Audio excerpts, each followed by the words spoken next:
땅콩, 허브, 캔디, 얼음. 그냥 들으면 일반적인 단어들이 어두운 세계에서는 다른 의미를 가집니다. 바로 마약을 뜻하는 은어인데요. 더 이상 한국은 마약 청정국이 아닙니다. 누구나 쉽게 접할 수 있게 됐죠. 치킨을 살 돈으로 필로폰을 살 수 있고 터치 한 번이면 집 앞으로 30분 만에 배달까지 받을 수 있는데요. 그중 가장 안타까운 것은 마약 유통 구조가 바뀌면서 마약 사범의 나이가 갈수록 어려지고 있다는 점인데요. 인터넷 사용이 능숙한 청소년이 마약 거래에 접하기 쉽다는 거죠. 경찰은 최근 5년간 다크웹, 텔레그램과 같은 SNS에서 마약을 구매하고 투약한 445여 명을 검거했는데요. 이 중 90% 가까이가 2030 세대였으며 10대도 5명이 포함됐습니다. 이들은 방송과 인터넷 등을 통해 마약류를 알게 됐고 호기심으로 구매했다고 진술했습니다. 어른이 건네는 마약에 노출되는 경우도 있는데요. 2023년 4월 발생한 강남 학원가 마약 음료 사건이 대표적입니다. 수험생들에게 집중력에 도움된다고 속여서 필로폰 성분 음료를 마시게 한 사건인데요. 가출 청소년이나 조건 만남을 통해 어린아이들에게 졸피뎀을 투약하고 성범죄를 저지른 성인들도 다수 있었습니다. 청소년 사이에서 친구에게 마약을 건네는 사례도 있었죠. 이렇게 타인이 건네거나 강제로 투약한 마약을 접하게 된다면 나도 모르게 마약 중독자가 될 수 있습니다.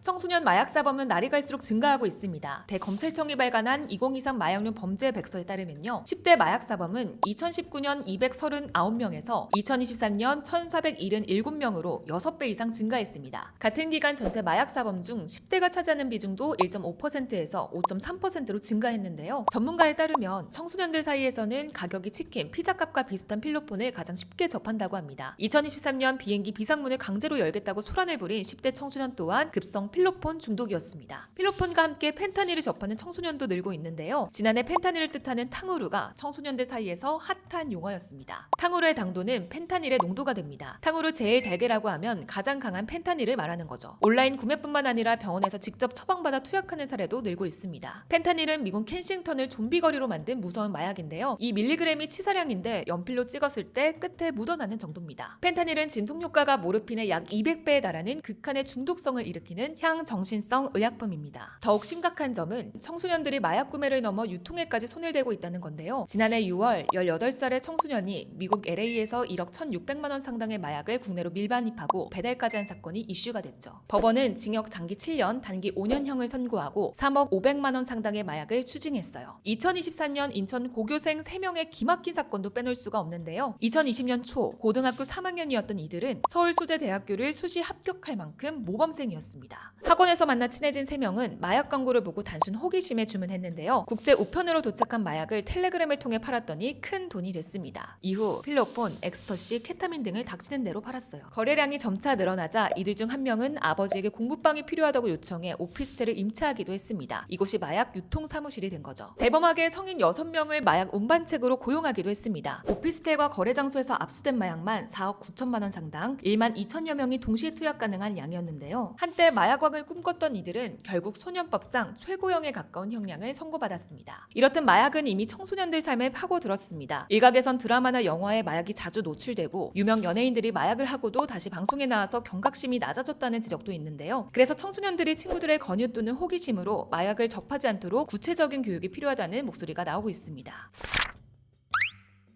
미국의 대표적인 청소년 마약 예방단체인 코야드의 인폴 총재는 한국이 아시아의 마약 허브가 되어간다고 경고했습니다. 그럼에도 불구하고 심각성을 잘 모른다고 꼬집었죠. 한때 미국에서는 청소년 마약 중독자의 사망률이 급증하기도 했는데요. 2019년부터 2021년 사이 펜타닐 중독으로 인한 미국 청소년 사망 건수는 3배 가까이 증가하기도 했습니다. 이에 미국은 마약 예방교육의 중요성을 뒤늦게 깨닫고 국가 차원에서 실천하고 있다고 했는데요. 우리나라에서도 예방교육을 하고 있긴 하지만 외부 강사들의 강의 위주 수업인데다 학교 차원에서의 교육이 끝이라 미흡하다는 지적도 있습니다. 우리나라가 미국과 같은 단계를 밟지 않도록 예방교육을 강화해야 되지 않을까요? 성폭력 예방교육처럼 어릴 때부터 마약이 질병이라는 점과 금단 증상에 대한 심각성을 알려야 합니다. 법원, 정부, 민간단체 등 마약 근절을 위해 노력하고 있습니다. 대법원 양형위원회는 청소년에게 마약류를 공급하거나 판매하는 범죄자에 대한 처벌을 강화하기 위해 양형 기준을 상향 조절했는데요. 지난해 7월부터 적용된 새로운 양형 기준에 따르면 미성년자에 대한 마약류 매매, 수수 행위 등을 하면 한다면 최대 무기징역을 선고할 수 있습니다. 정부는 관계부처 합동으로 제1차 마약류 관리 기본 계획을 수립하고 수사 단속부터 치료 재활 예방에 이르는 대응 체계를 구축하기로 했는데요. 더불어 식약처는 마약류 은어 탐지 시스템을 본격 가동했습니다. 만약 당신의 아이가 마약 중독을 고백했다면 어떻게 말씀하실 것 같나요? 마약 범죄 신고는 가족이 가장 많이 한다고 합니다. 부모가 자식을 신고하는 이유는 금단 증상이나 부작용으로 자식을 잃을까 두렵기 때문이죠. 마약이 집 앞으로 배달되는 대한민국, 미래 세대를 지키기 위해 국가, 개인 전방위적인 노력이 필요한 데입니다. 오늘의 법과사전이었습니다.